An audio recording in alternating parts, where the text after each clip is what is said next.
Oh haleluya.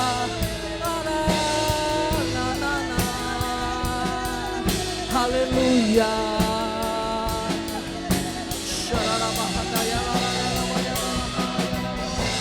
Segenap hati, segenap jiwa, segenap akal budi menyembah dan bersyukur kepada Tuhan. Haleluya. Yesus, terima kasih Tuhan, terima kasih Tuhan. Haleluya. Terima kasih Tuhan. Terima kasih Bapa. Kami bersyukur atas kebaikan-Mu. Dengan apa kan ku balas segala kebaikan-Mu? Segenap hatiku menyembah-Mu Yesus. Ku bersyukur padamu. Katakan, dengan apa kan ku balas segala kebaikan-Mu? Segenap hatiku, segenap hatiku menyembah-Mu Yesus. Ya, ku bersyukur padamu selamanya. Mari angkat tangan tinggi-tinggi, katakan, segala kebaikan-Mu, segenap hatiku menyembah-Mu Yesus. Ku bersyukur. Sekali lagi katakan, dengan apakah ku balas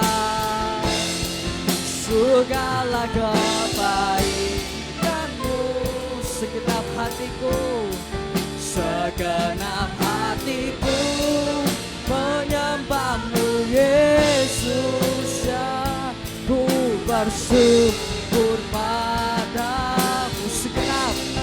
Segenap hatiku menyembah-Mu Yesus. Ku bersyukur. Segenap hatiku, segenap hatiku menyembah-Mu Yesus. Ku bersyukur padamu selamanya. Sorak-sorai, haleluya. Selamanya Engkau baik bagi setiap hidup kami Tuhan. Terima kasih Tuhan, kami bersorak bagi-Mu di dalam nama Tuhan Yesus. Mari jemaat Tuhan sama-sama kita katakan amin. Berikan tepuk tangan yang meriah dengan sukacita. Haleluya. Mari kita bersukacita bersama-sama, sebab Tuhan kita adalah Tuhan yang sungguh baik. Haleluya. Katakan, tiada berkesudahan kasih setiamu Tuhan, selalu baru rahmat-Mu bagiku. Hari berganti hari, tetap kulihat kasih-Mu, tak pernah berakhir di hidupku. Mari sama-sama, Tuhan Yesus baik. Sungguh amat baik untuk selama-lamanya. Tuhan Yesus baik, Tuhan Yesus baik, Tuhan Yesus baik. Sungguh amat baik untuk selama-lamanya. Tuhan Yesus baik. Tiada berkesudahan kasih setiamu Tuhan, selalu baru bagiku. Hari berganti hari, tetap kulihat kasih-Mu, tak pernah berakhir di hidupku. Sama-sama, Tuhan Yesus baik, sungguh amat baik untuk selama-lamanya. Yesus, Tuhan Yesus baik, sungguh amat baik untuk selama-lamanya. Tuhan Yesus, mari Bapak Ibu kita sama-sama angkat jempolnya, katakan Tuhan Yesus baik. Sungguh amat baik. Mari semua angkat jempolnya yang di atas. Lamanya Tuhan Yesus baik. Tuhan Yesus, Tuhan Yesus baik, sungguh amat baik untuk selama-lamanya, untuk selama-lamanya, untuk selama-lamanya. Tuhan Yesus baik. Sama Tuhan Yesus baik, sungguh amat baik untuk selama-lamanya. Tuhan Yesus baik, Tuhan Yesus baik, Tuhan Yesus baik, sungguh amat baik untuk selama-lamanya. Tuhan Yesus baik untuk selama-lamanya, untuk selama-lamanya, dari selama-lamanya sampai selama-lamanya. Mari angkat jempolnya sama-sama, katakan Tuhan Yesus baik. Haleluya, haleluya. Tepuk tangan yang dahsyat bagi Tuhan Yesus. Amin. Silakan duduk Bapak Ibu Saudara. Mari kita siapkan hati kita untuk dengar firman Tuhan sore hari ini. Biarlah sekalipun kita berjalan dalam lembah kelam, kita percaya bahwa Tuhan selalu beserta dengan setiap kita. Kita tidak akan takut, kita tidak akan gentar. Terima kasih Bapa, terima kasih Yesus, terima kasih. Sekalipun ku berjalan dalam lembah gelap, namun tangan-Mu selalu menopang hidupku. Saat ku dalam ketakutan, Kau hadir di sisiku. Kau berkata, jangan takut, Kau beriku kemenangan. Kaulah Tuhan yang berjanji, tak sekalipun Kau ingkari. Kesetiaan-Mu sungguh terbukti di sepanjang hidupku. Untuk selamanya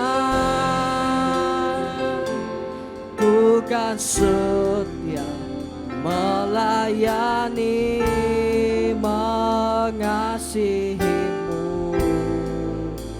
Tiada Tuhan seperti-Mu, Yesus. Kau Allahku yang setia.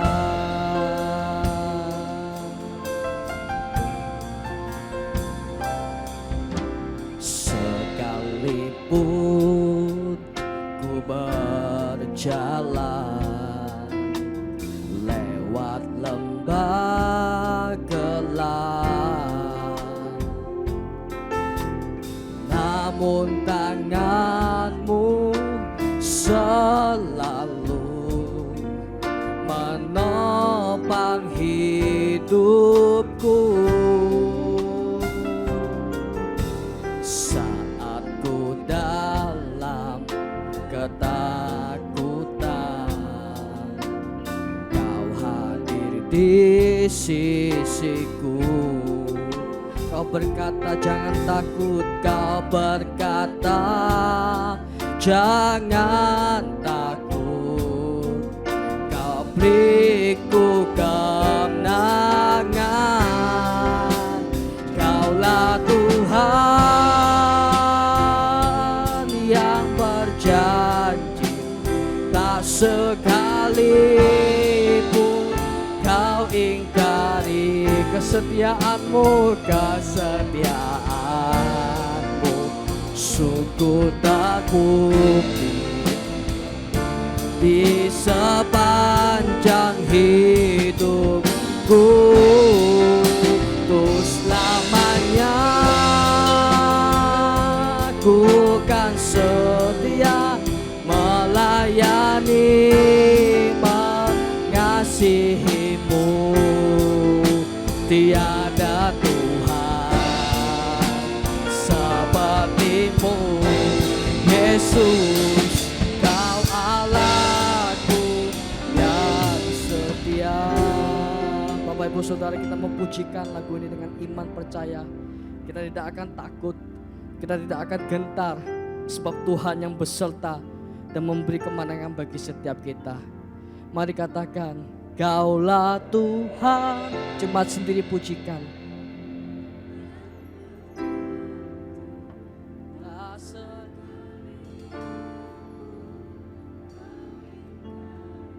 Ya Yesus.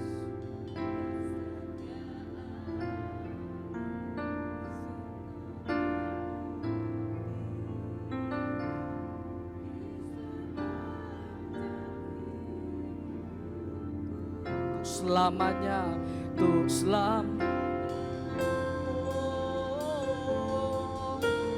kami tetap setia melayani, mengasihi. Tiada Tuhan sepertimu, Yesus, Kau Allahku yang setia. Mari sama-sama sekali lagi kita bangkit berdiri. Oh, Kaulah Tuhan. Mari angkat tangan. Yang berjanji, tak sekalipun Kau ingkari kesetiaanmu. Sungguh terbukti di sepanjang hidupku. Untuk selamanya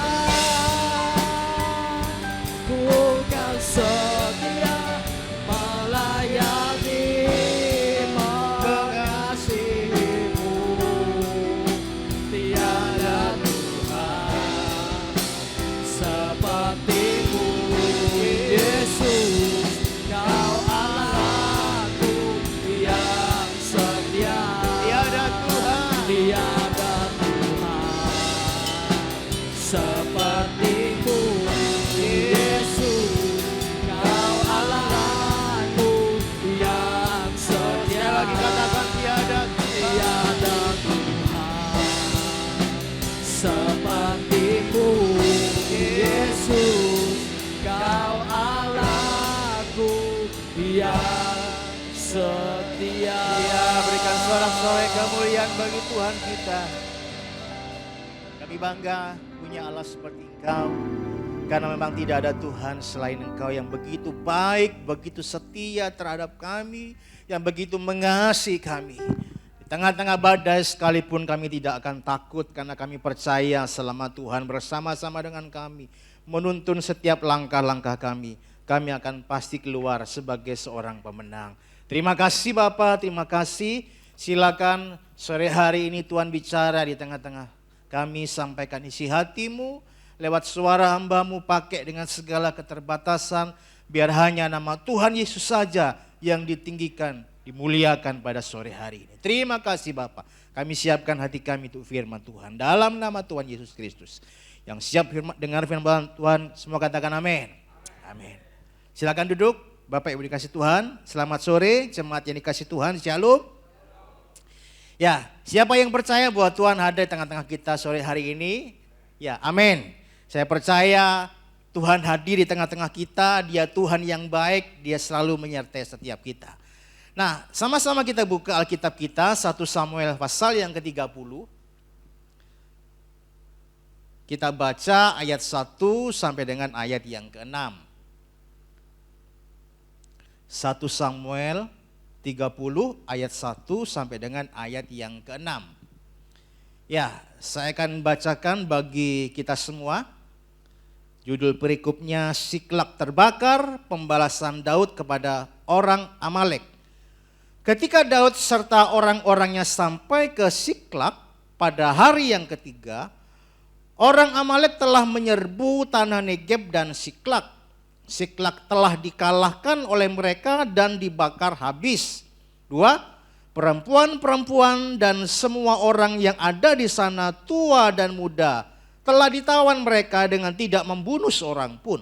Mereka mengiring sekaliannya, kemudian meneruskan perjalanannya. 3. Ketika Daud dan orang-orangnya sampai ke kota itu, tampaklah kota itu terbakar habis, dan istri mereka serta anak mereka yang laki-laki dan perempuan telah ditawan. 4. Lalu menangislah Daud dan rakyat yang bersama-sama dengan dia itu dengan nyaring, sampai mereka tidak kuat lagi menangis. Juga kedua istri Daud ditawan, yakni Ahinoam perempuan Yisril dan Abigail bekas istri Nabal orang Karmel itu. 6 yang terakhir, dan Daud sangat terjepit karena rakyat mengatakan hendak melempari dia dengan batu. Seluruh rakyat itu telah pedih hati, masing-masing karena anaknya laki-laki dan perempuan. Tetapi Daud menguatkan kepercayaannya kepada Tuhan Allahnya. Saya beri judul renungan pada sore hari ini adalah menang dari situasi yang sulit. Kita tahu kisah ini, Daud pada waktu itu belum menjadi seorang raja. Dia dalam posisi sedang dikejar-kejar oleh Raja Saul. Karena Raja Saul sangat iri sama Daud. Karena rakyat begitu memuja-muja Daud lebih daripada Saul. Sehingga Daud harus lari, dikejar dari satu tempat ke tempat yang lain. Sampai akhirnya Daud tiba di Siklak. Disitulah Daud menetap. Nah, pada suatu saat ketika Daud dengan tentaranya pergi berperang, membantu orang Filistin, karena memang Siklak itu ada dalam daerah Filistin, jadi Daud membantu orang Filistin. Nah, datanglah orang Amalek menyerbu Siklak. Karena tidak ada laki-laki di sana. Yang muda-muda, yang kuat-kuat semua perang sama Daud. Jadi yang ada hanya orang-orang tua, anak-anak dan perempuan. Jadi Siklak pada waktu itu dikalahkan oleh Amalek dan orang-orangnya ditawan. Jadi ketika Daud pulang dari perang bersama-sama dengan pasukannya, mereka sangat terkejut karena Siklak dalam kondisi sedang terbakar. Istrinya, semua keluarganya ditawan, juga keluarga dari pengawal-pengawalnya, prajuritnya. Nah, dalam kondisi mereka sedang tertekan habis karena mereka sudah tidak ada keluarga lagi di sana, mereka sedih. Rakyat marah, pasukannya marah kepada Daud dan hendak melempari dia dengan batu. Hari itu kesulitan besar sedang dialami oleh Daud. Sebagai seorang yang diurapi oleh Tuhan, Daud sedang mengalami kesulitan yang sangat besar dan tampaknya tidak ada jalan keluar. Tapi tahukah Bapak Ibu yang dikasih Tuhan, kesulitan adalah cara Tuhan untuk bisa menampi orang-orang yang berkualitas dan orang-orang yang tidak berkualitas. Orang-orang yang tahan uji dan orang-orang yang siap melakukan pekerjaan-pekerjaan dengan tanggung jawab yang lebih besar.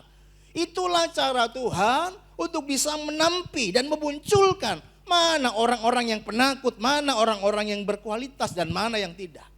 Dan hari itu Daud sedang ditampi. Dia harus menghadapi kesulitan yang sangat besar. Sangat besar. Hari ini Bapak Ibu ini kasih Tuhan, jangan takut dengan masalah. Karena masalah itu akan menempa saudara, akan menjadi orang-orang yang lebih perkasa. Tidak ada pahlawan yang muncul di saat situasi kondisi tenang, damai, dan baik-baik saja. Tetapi para pahlawan akan muncul ketika ada dalam situasi perang, di tengah kesulitan besar. Disitulah para pahlawan muncul dan keluar sebagai seorang pemenang. Nah, di sebuah daerah pertanian di Amerika Serikat, itu sedang panen kentang. Jadi para petani kentang hari itu panen besar. Ketika mereka sudah panen, sebelum dibawa ke pasar, mereka mulai memilah mana kentang yang kecil, mana kentang yang besar. Karena harga jual yang besar sama yang kecil pasti berbeda. Nah, di saat para petani-petani sibuk untuk memilah kentang yang besar dengan yang kecil, ada seorang petani tidak melakukan itu. Tapi satu orang petani itu mulai memasukkan semua kentang ke dalam truk. Yang besar, yang kecil dimasukkan semua ke dalam truk. Nah, temannya bilang, kamu rugi kalau bawa kentang ini ke pasar dalam situasi bercampur mana yang besar dan yang kecil. Karena harga jualnya pasti akan jatuh. Karena semuanya bercampur. Tapi si petani yang satu ini bilang, gampanglah, aku punya cara tersendiri. Jadi di saat petani-petani yang lain sedang sibuk memilah yang besar dengan yang kecil, petani ini memenuhi truknya dengan kentang dan berangkat. Dia satu-satunya yang berangkat. Tapi dia tidak lewat jalan yang mulus. Dia lewat jalan perkampungan yang berbatu, ya, yang jalannya tidak baik, yang bergeronjal, saudara. Dia lewatkan truknya di medan seperti itu. Dan ketika truknya bergoyang-goyang seperti itu, hukum alam terjadi. Kentang yang kecil itu melorot ke bawah, saudara. Otomatis yang kecil-kecil itu mulai melorot ke bawah. Dan membawa yang besar itu mulai terangkat ke atas. Jadi ketika truk ini sampai di pasar, dia adalah satu-satunya petani yang hari itu sampai di pasar pagi-pagi. Yang lain masih sibuk memilah yang besar dengan yang kecil. Tapi hari itu dia paling pagi sampai di pasar. Dan ketika truknya dibuka, pembeli sudah siap. Pembelinya kaget, kentangnya besar-besar. Kenapa? Yang kecil sudah melorot ke bawah semua. Hari itu dia laku keras. Sementara petani-petani yang lain masih sibuk memilah mana yang besar dan mana yang kecil. Begitu petani yang lain datang, dia sudah habis, saudara. Nah, batu-batu masalah, persoalan, goncangan-goncangan dalam hidup kita itu sebetulnya dipakai Tuhan untuk bisa memisahkan mana orang-orang yang berkualitas dan mana orang-orang yang tidak berkualitas. Mana orang-orang penakut dan mana orang-orang pemenang. Jadi kalau hari ini saudara ada dalam situasi yang sulit, masalah yang berat, ketahuilah bahwa masalah persoalan adalah cara Tuhan untuk bisa menampi hidup saudara dan saya. Di tengah-tengah masalah akan kelihatan, oh ini orang yang berkualitas. Oh ini orang-orang yang penakut. Oh ini orang yang tahan uji. Oh ini orang yang tidak tahan uji. Kapan? Ketika ada di tengah-tengah masalah. Itulah yang dialami Daud hari itu. Dihadapi masalah yang sangat besar. Tapi kita tahu bagaimana Daud mencari jalan keluar. Apa yang dia harus lakukan sehingga dia tetap keluar sebagai seorang pemenang di tengah-tengah kesulitan yang besar. Hari ini kita akan belajar dengan Daud. Yang pertama, saudara, apa yang harus kita lakukan di tengah-tengah kesulitan yang besar supaya kita tetap jadi orang yang menang. Yang pertama, 1 Samuel 30 ayat yang ke-6. Dan Daud sangat terjepit karena rakyat mengatakan hendak melempari dia dengan batu. Seluruh rakyat itu telah pedih hati masing-masing karena anaknya laki-laki dan perempuan.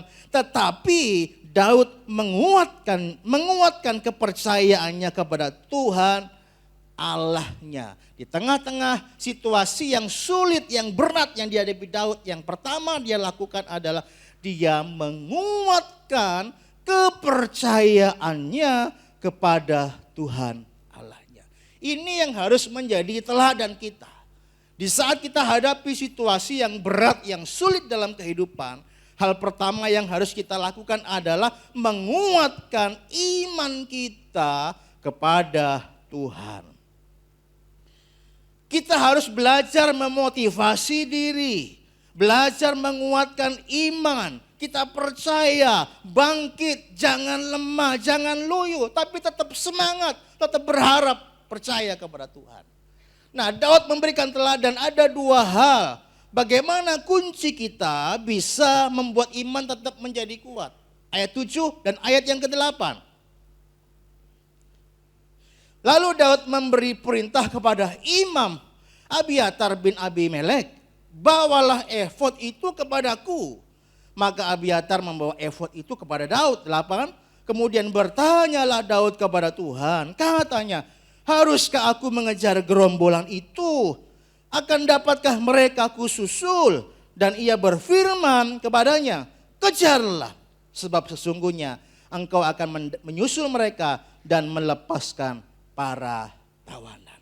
Di saat kondisi sulit, kondisi yang berat, dua hal cara untuk bisa menguatkan iman kita.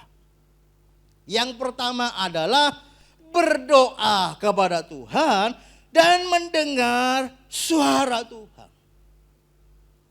Itu yang Daud lakukan. Dia berdoa kepada Tuhan, minta hikmat.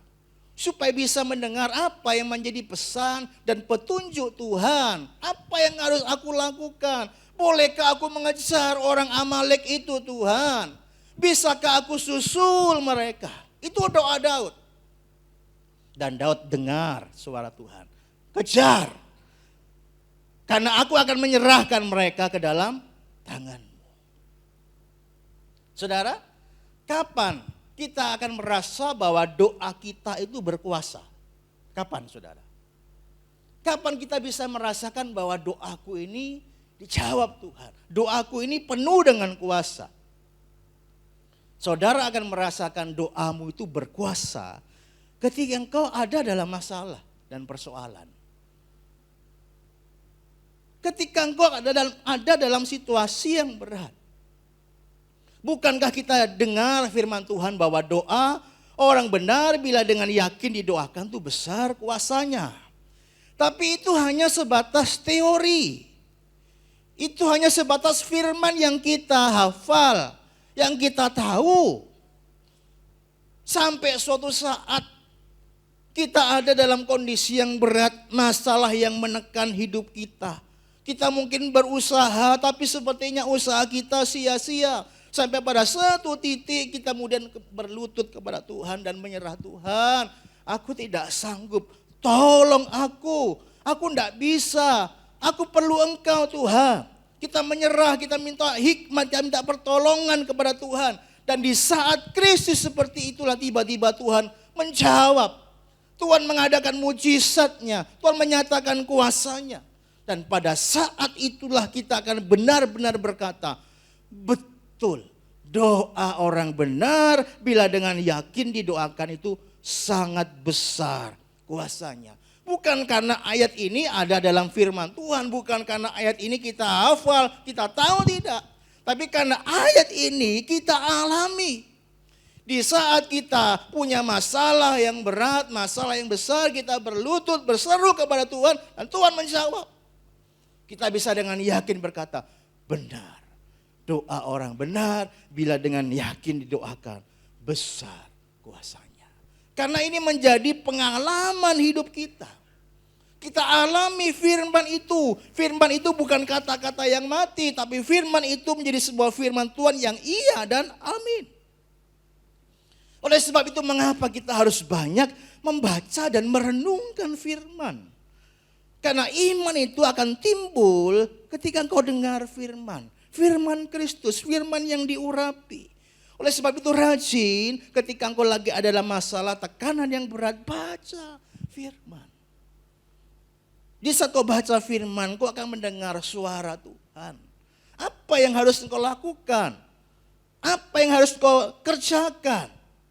Engkau mungkin kehabisan akal, tapi ketika kau dengar firman Tuhan, percayalah Tuhan akan bicara kepada kita. Minta petunjuknya. Berdoa mohon kekuatannya. Saya percaya pasti ada jawaban. Pasti ada mujizat. Pasti ada jalan keluar. Saudara percaya bahwa mujizat masih terjadi, saudara? Coba tolong siapa yang percaya bahwa mujizat masih terjadi? Boleh angkat tangan. Ya, kita percaya sampai hari ini mujizat masih terjadi.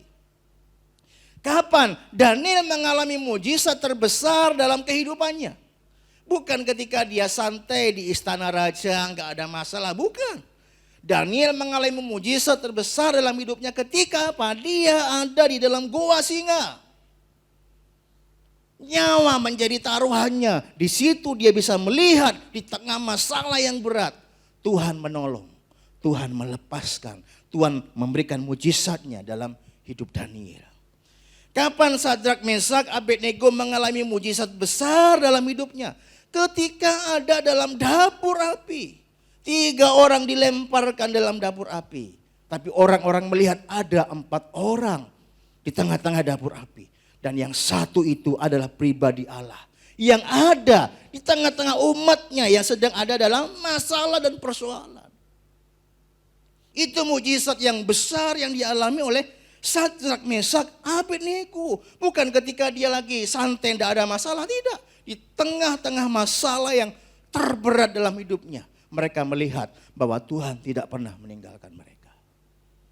Tuhan hadir, Tuhan menyertai, Tuhan bersama-sama dengan mereka.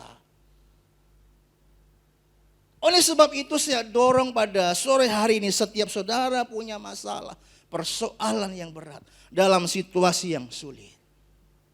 Kuatkan iman saudara. Saudara bisa menguatkan iman saudara dengan membaca dan merenungkan firman dan cari apa petunjuk Tuhan. Biarkan dia bicara kepada kita. Dan saya percaya orang-orang yang mengandalkan Tuhan tidak akan pernah dikecewakan. Amin saudara. Ini yang pertama yang Daud lakukan. Dia kuatkan imannya. Dia doa. Dia cari wajah Tuhan, dia dengar suara Tuhan dan dia lakukan. Yang kedua saudara, setelah Daud menguatkan kepercayaannya kepada Tuhan, Daud menang di tengah-tengah situasi yang sulit. Karena dia punya sikap yang pantang mundur, maju terus. 1 Samuel 30 ayat yang ke-9 sampai dengan yang ke-10. Ayat 9. Lalu pergilah Daud beserta ke-600 orang bersama-sama dengan dia. Dan sampailah mereka ke sungai Besor. Sementara orang-orang yang mau tinggal di belakang berhenti di sana. Maka Daud melanjutkan pengejaran itu bersama 400 orang. 200 orang yang terlalu lelah untuk menyeberangi sungai Besor itu berhenti di sana. Oke. Daud sudah dengar firman, maju kejar. Daud berangkat dengan 600 orang. Kejar orang Amalek itu. Kejar. Nah, karena perjalanan yang mungkin sangat jauh, mereka capek. Dikatakan Alkitab, 600 orang mengejar, 200 itu kelelahan. Mereka capek. Mereka berhenti di sungai Besor. Mereka istirahat. Mungkin mereka berkata, aduh aku tidak kuat, aku sudah capek, lelah, kakiku lelah, capek. Yang 200 berhenti, apa yang Daud lakukan? Dia enggak berhenti. Enggak apa-apa yang 200 berhenti, masih ada 400 orang. Terus kejar, maju terus. Sampai akhirnya Daud berhasil menyusul orang Amalek dan menangkap kembali. Mengambil kembali semua tawanan. Nah, Bapak Ibu yang dikasih Tuhan, orang yang cepat menyerah itu sulit untuk menang. Khususnya di tengah situasi yang sulit.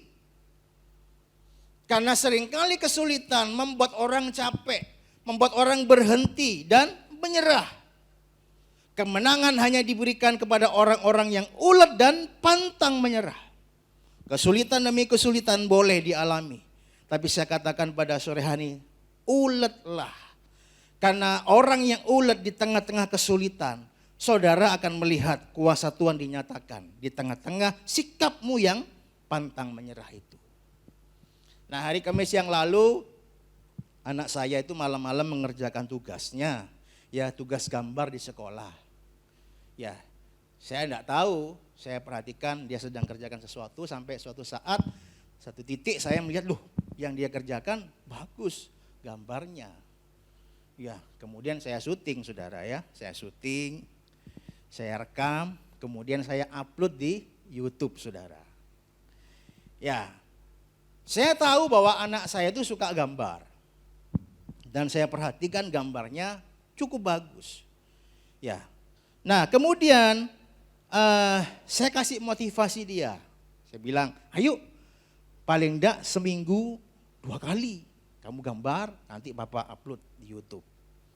Atau paling enggak seminggu sekali lah. Nah, tapi anak saya itu enggak percaya diri saudara. Ya, saya enggak tahu kenapa, cuman saya kasih motivasi dia. Saya kasih motivasi, ayo dikasih talenta itu harus dikembangkan, dilatih. Ya, karena dengan latihan itu akan membawa talentamu semakin berkembang. Kemudian saya kasih motivasi, kasih semangat, saya kasih contoh ilustrasi. Nah, pada abad ke-18-19 itu ada seorang pelukis dari Belanda, namanya Vincent van Gogh. Ya, Vincent van Gogh ini adalah orang yang senang lukis. Dan yang luar biasa, dia banyak menghasilkan karya pada waktu itu. Tapi sayang, pada waktu itu orang yang membuat lukisan kurang dihargai. Sehingga lukisan kurang laku pada waktu itu. Kalau tidak salah, selama hidupnya lukisannya hanya laku 1 saudara. Dan dia stres, Van Gogh ini stres. Karena dia terhimpit oleh kebutuhan ekonomi. Dia ngelukis, dia berkarya, tapi tidak ada orang yang menghargai.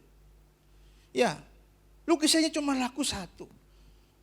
Karena hidup dalam tekanan yang sangat besar, karena mungkin kebutuhannya juga sangat besar, usia 37 tahun dia tembakkan dirinya dan bunuh diri, meninggal dunia. 37 tahun saudara, meninggal dunia.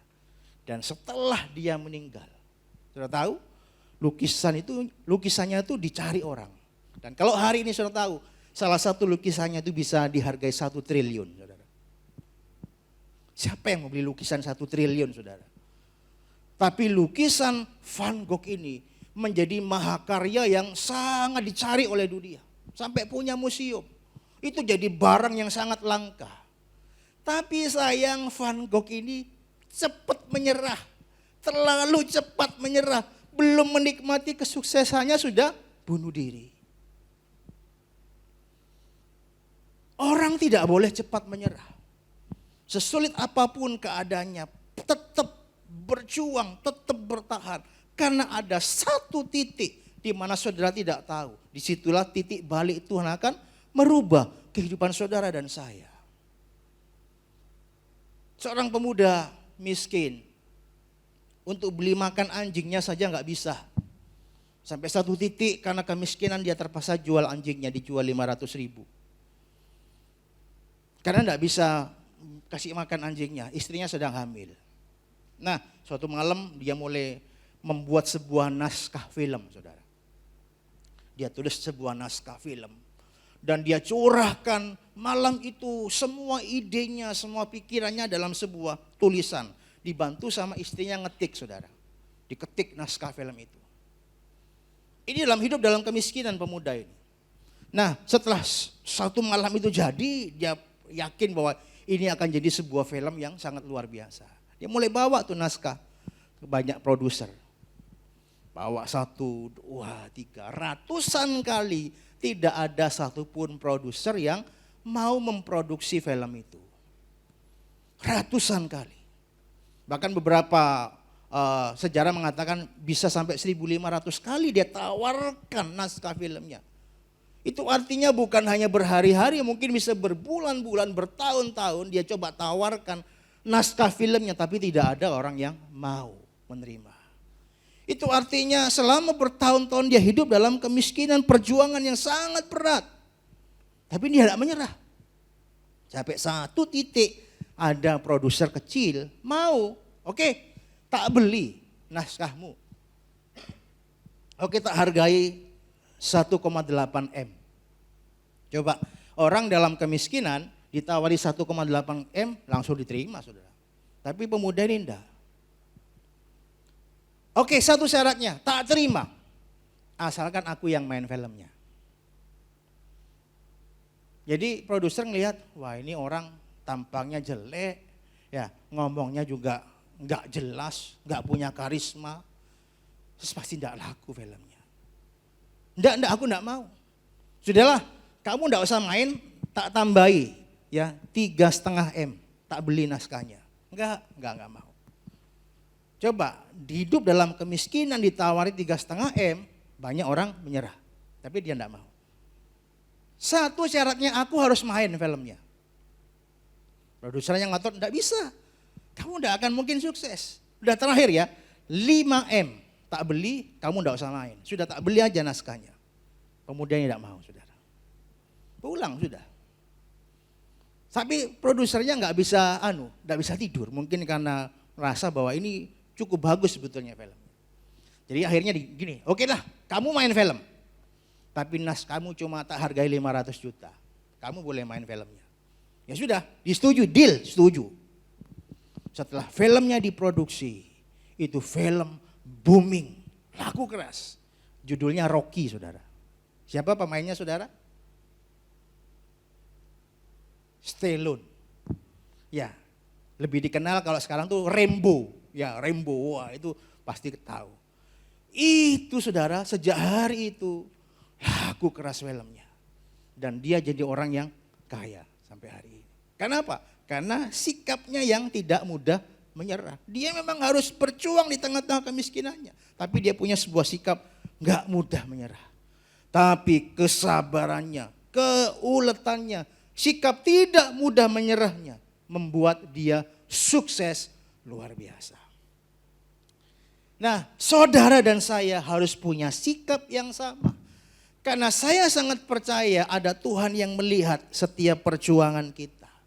Setiap usaha kita. Setiap sikap kita yang tidak mudah menyerah. Mungkin saudara punya 99 alasan untuk menyerah. Dan hanya punya satu alasan untuk bisa bertahan. Saya katakan bertahanlah meskipun kau punya satu alasan. Selama masih ada Tuhan, saudara masih punya pengharapan. Saudara tidak boleh mudah menyerah. Sesulit apapun kondisinya, sekalipun hanya ada satu alasan bertahan, tetap bertahan. Karena setiap perjuangan kita di dalam Tuhan tidak akan pernah sia-sia. Amin saudara. Yang ketiga yang terakhir. Apa yang Daud lakukan? 1 Samuel 30 ayat yang ke-11 sampai 12. Kemudian mereka menemui seorang Mesir di padang, lalu membawanya kepada Daud. Mereka memberi dia roti, lalu makanlah ia. Kemudian mereka memberi dia minum air dan memberikan kepadanya sepotong kue ara dan 2 buah kue kismis. Dan setelah dimakannya ia seger kembali, sebab ia tidak makan dan minum selama 3 hari 3 malam. Jadi pada waktu Daud sedang dalam posisi mengejar orang-orang Amalek yang menahan keluarganya, dia itu ada dalam kondisi masalah yang berat sebetulnya. Tapi di tengah jalan ketika dia mengejar, dia melihat ada orang yang butuh pertolongan. Biasanya orang lagi punya masalah, lagi punya persoalan apa ketika ada orang butuh pertolongan. Aku aja lagi punya masalah, aku lagi punya persoalan. Ya aku ngurusi masalahku dulu dong. Yang ketiga yang Daud lakukan. Di saat sulit, kalau saudara ingin menang, kita harus belajar menolong orang lain yang sedang susah. Secara manusiawi, Daud bersama dengan tentaranya itu punya prioritas mengejar musuh yang sedang menangkap keluarganya. Ngapain dia ngerepoti satu orang yang hampir mati di tengah jalan? Ngapain? Dia lagi punya masalah, dia lagi punya persoalan, ya aku lagi punya masalah, ya sudah aku tidak kenal dia, aku tidak punya urusan sama dia, sudah aku punya keperluan yang lebih mendesak, keluargaku sedang ditawan. Tapi ketika Daud dan tentaranya melihat ada orang susah, dia tinggal dulu masalahnya, dia tolong. Dia kasih makan, kasih minum, tetap lemes, dikasih kue arak, kue kismis. Sampai mungkin cukup banyak makan, kenyang, seger lagi. Ditanya sama Daud, kamu ini siapa? Aku ini budaknya orang Amalek. Beberapa hari yang lalu kami merampok perkampungan Siklak, tempat perkemahan Daud dan tentaranya. Setelah kami mencara habis menawan, nah di tengah jalan kami dalam perjalanan saya sakit. Ketika saya sakit mungkin orang-orang Amalek berkata, wah ini membebani kita, saya dilempar di padang gurun. Dan 3 hari tidak makan. Dia tidak tahu yang nolong itu Daud, saudara. Dia tidak sadar bahwa yang dirampoknya itu adalah Daud. Tapi justru lewat orang inilah akhirnya Daud mengerti di mana orang Amalek itu berada. Kadang-kadang Tuhan berikan ujian di tengah-tengah masalah kita. Di tengah-tengah persoalan kita, kita butuh uang, kita butuh penyelesaian masalah. Ada orang curhat, aku punya masalah, aku punya persoalan, aku butuh uang. Yang sering kali kita lakukan, aku lagi susah, lagi punya masalah. Ya, cari bantuan sama orang lain saja. Tidak tahukah kita kadang-kadang Tuhan izinkan ujian itu diperhadapkan kepada kita. Tuhan ingin melihat reaksi kita. Kenapa? Karena ketika kita lulus ujian, itulah kunci kita untuk bisa menerima jawaban Tuhan. Karena lewat budak orang Amalek itulah Daud dapat informasi. Oh ternyata orang-orang yang menawan semua keluarganya itu ada di sana. Karena aku budaknya, aku tahu di mana itu orang Amalek. Nah, Bapak Ibu yang dikasih Tuhan, Jumat yang lalu itu Bapak Sanggan kirim di grup GBI, ya, kisah tentang sebuah sebuah keluarga. Jadi sang suami lagi naik mobil, tiba-tiba ditelepon sama istrinya sendirian di rumah mau melahirkan. Jadi si pria ini cepat menghentikan mobilnya dan berusaha kembali. Tapi ketika dia sedang muter mobilnya, tiba-tiba ada orang yang muncul, seorang pria. Bilang, Pak tolong saya, anak saya jatuh di jurang. Tolong saya, kalau anak saya sudah berusaha cari tumpangan, cari nyetop orang, tapi nggak ada orang yang berhenti. Tolong saya, tolong saya. Bingung nih Bapak Saudara. Kalau nggak ditolong, ini anak bisa meninggal. Ya. Kalau dia tolong anak ini, istrinya sendirian di rumah. Mau melahirkan. Ya, ternyata bapak ini anaknya jatuh dan istri dari bapak ini lagi minta pertolongan ke desa yang terdekat. Tapi akhirnya di tengah-tengah kebingungan, dia ambil keputusan, tak tolong saja nih anak ini. Dibawa ke rumah sakit, setelah diurus sama dokter, dia cepat-cepat pulang. Nah rupanya bapak dari si anak yang ditolong ini ikut saudara. Lu kok ikut?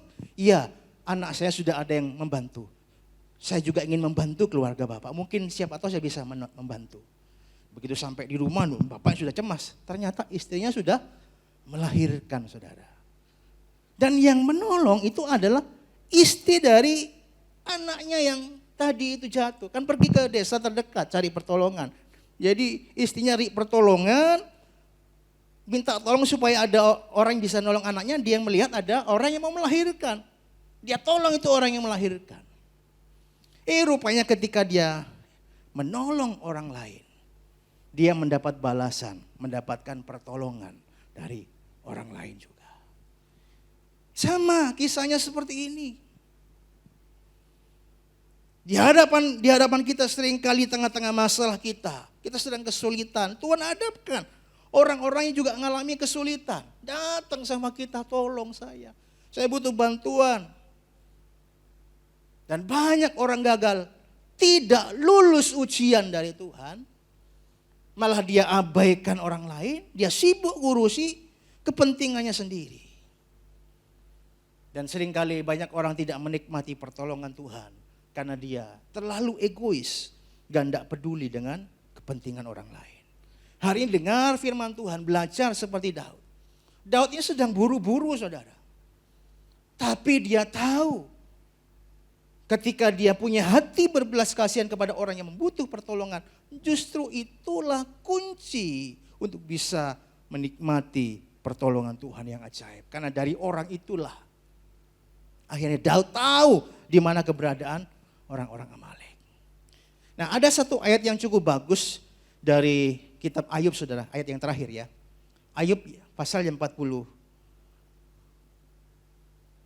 ayat yang ke-10. Ayub 42 ayat yang ke-10. Oke, lalu Tuhan memulihkan keadaan Ayub setelah ia meminta doa untuk sahabat-sahabatnya. Dan Tuhan memberikan kepada Ayub 2 kali lipat dari segala kepunyaannya dahulu. Kapan Ayub itu dipulihkan Tuhan? Ketika dia didoakan oleh sahabat-sahabatnya. Betul saudara? Kapan Ayub pulih? Ketika dia minta doa kepada sahabatnya, tolong doakan saya, tolong doakan saya. Betul? Begitu ayatnya? Kapan Ayub dipulihkan? Ketika dia berdoa. Di tengah-tengah masalahnya, penderitaannya, dia bukan minta doa dari sahabatnya, tapi dia justru berdoa untuk sahabat-sahabatnya. Kita bilang ketika Tuhan memulihkan keadaan Ayub setelah ia meminta doa untuk bukan meminta doa dari sahabatnya, bukan. Tapi setelah Ayub berdoa untuk sahabat-sahabatnya, Tuhan pulihkan Ayub. Itulah kunci untuk bisa menikmati pertolongan Tuhan di tengah-tengah saudara sedang mengalami kesulitan yang besar. Kadang-kadang Tuhan berikan orang-orang yang punya masalah di tengah-tengah saudara sedang dalam masalah. Ketika saudara mulai mendahulukan orang-orang yang sedang ada dalam masalah, maka Tuhan akan tolong masalah dan memulihkan hidup saudara. Biar firman Tuhan pada sore hari ini menjadi rema buat kita. Supaya kita bisa keluar dari kesulitan. Apapun masalah saudara, apapun persoalan saudara. Hari ini jangan tinggalkan Tuhan, tapi kuatkan imanmu kepada Tuhan. Kuatkan kepercayaanmu kepada Tuhan. Punya sikap yang tidak mudah menyerah. Dan kemudian yang 3 yang terakhir, peduli kepada kebutuhan orang lain. Karena ketika sudah peduli kepada kebutuhan orang lain, ketika engkau ada dalam masalah, itu seringkali menjadi kunci bagi Tuhan untuk bisa memulihkan hidup saudara dan saya. Tuhan memberkati kita pada sore hari ini.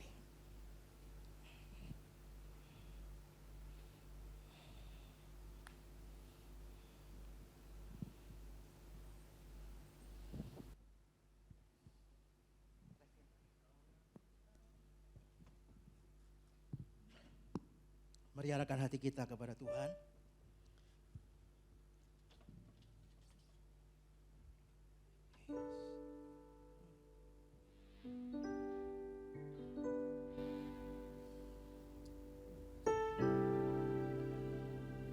Terima kasih Tuhan.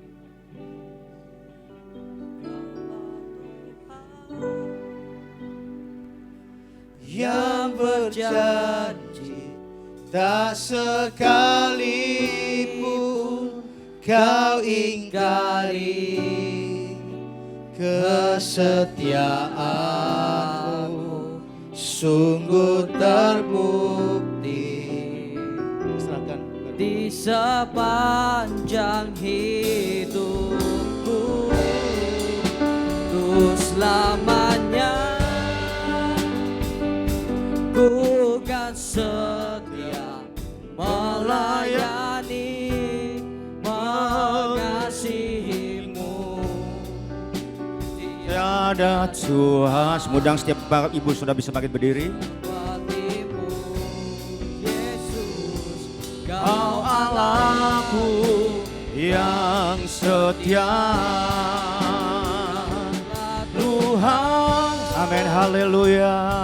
yang berjanji Terima kasih Tuhan, tak sekali untuk janji setiamu Tuhan, kau untuk kebaikan ingkari pertolonganmu Tuhan. Angkat hatimu saudara, sembah Dia. Haleluya. Sungguh terbukti Di sepanjang hidupku, untuk selamanya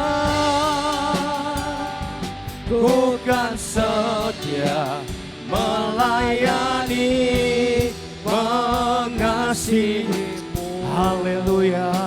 Tiada Tuhan sepertimu, Yesus, Kau Allahku yang tiada Tuhan, amin. Tiada Tuhan yang percaya tidak ada Allah seperti Yesus. Kau Allahku yang tiada Allah seperti Tuhan, amin. Tiada Tuhan, tiada Tuhan sepertimu, Yesus. Kau Allahku yang setia. Tepuk tangan sorak-sorai bagi Allah yang luar biasa. Bapak Surgawi bersyukur untuk firman Tuhan disampaikan sore ini. Kami percaya Tuhan memberkati setiap kami. Berkati hamba-Mu yang telah menyampaikan firman Tuhan. Bapak Pendeta Hosea Handoko, Tuhan memakai dengan lebih dahsyat dan luar biasa. Berkati istri dan anak-anaknya dan memakai ke depan Tuhan dengan urapan yang baru yang lebih dahsyat lagi. Terima kasih untuk sore hari yang penuh dengan kebaikan Tuhan. Kami percaya Engkau ada di tengah-tengah kami. Kami tidak melihat Engkau karena Engkau adalah roh adanya. Kami percaya kami 2-3 orang berkumpul dalam nama Tuhan Yesus. Engkau ada bersama kami. Engkau memberkati kami, Engkau memulihkan kami. Kami percaya Tuhan bahwa Engkau ada di tengah-tengah kami. Kami merasakan penghiburan Tuhan, kekuatan dari Tuhan. Merasakan kebaikan dan berkat Tuhan yang luar biasa di dalam hidup kami. Terima kasih Bapa, kami percaya perjumpaan dengan Tuhan pasti menghadirkan berkat surgawi yang luar biasa. Kami boleh mengatakan yang sakit disembuhkan, yang susah dihiburkan, yang lemah dikuatkan, yang kekurangan pasti diberkati Tuhan. Dalam pergumulan apapun juga Tuhan beri kemenangan. Berkati jemaat di tempat ini yang sudah hadir dan yang ada di rumah masing-masing. Kami percaya Tuhan juga melawat mereka. Tuhan memberkati kami sore hari ini yang secara luar biasa. Berkati usaha pekerjaan jemaat di tempat ini secara khusus. Toko mereka, pekerjaan mereka, buah tangan mereka yang mereka lakukan mendatangkan berkat yang ajaib. Tuhan, tidak ada seorang pun jemaat yang berkekurangan di tengah-tengah COVID ini Tuhan, pandemi ini. Kami percaya pemeliharaan Tuhan melebihi persoalan apapun yang sedang kami hadapi. Kami tahu kami tidak akan pernah berkekurangan karena Tuhan mencukupi. Bahkan berkat berkelimpahan adalah janji dan jaminan bagi orang yang setia mencari Tuhan. Terima kasih untuk sore ini Tuhan. Berkati jemaat yang telah memberikan dan yang akan memberikan persembahan-persembahan bagi hormat kemuliaan Tuhan. Kami juga berdoa untuk hamba-hamba Tuhan di gereja ini, para volunteer, para full timer, pekerja Tuhan, aktivis gereja dengan masing-masing keluarga mereka. Kami serahkan, berkati mereka secara luar biasa juga. Berdoa untuk bangsa negara kami, Tuhan menolong pemimpin kami, Bapak Presiden Jokowi Tuhan. Berikan kemampuan hikmat surgawi untuk boleh menelurkan hikmat yang luar biasa, solusi yang luar biasa untuk boleh mengatasi pandemi ini Tuhan.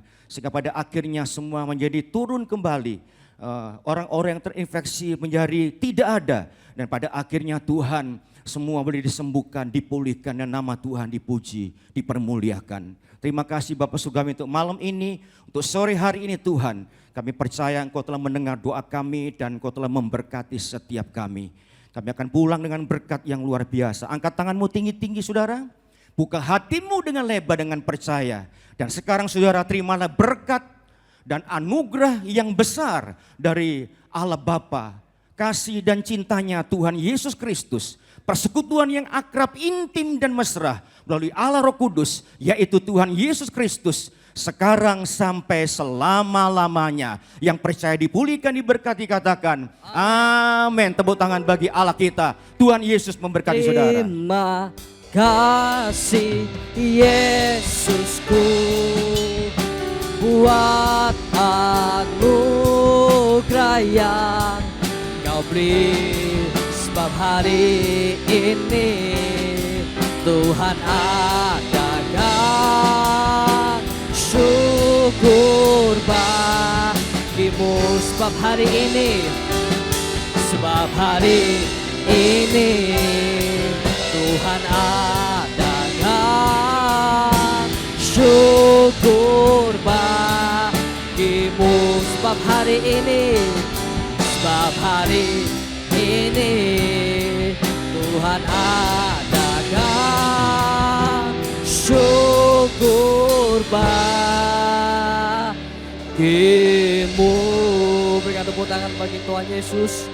Bapak Ibu Saudara bisa memberikan persembahan untuk kolektor atau kas gereja dan persembahan misi yang tersedia di depan pintu gereja.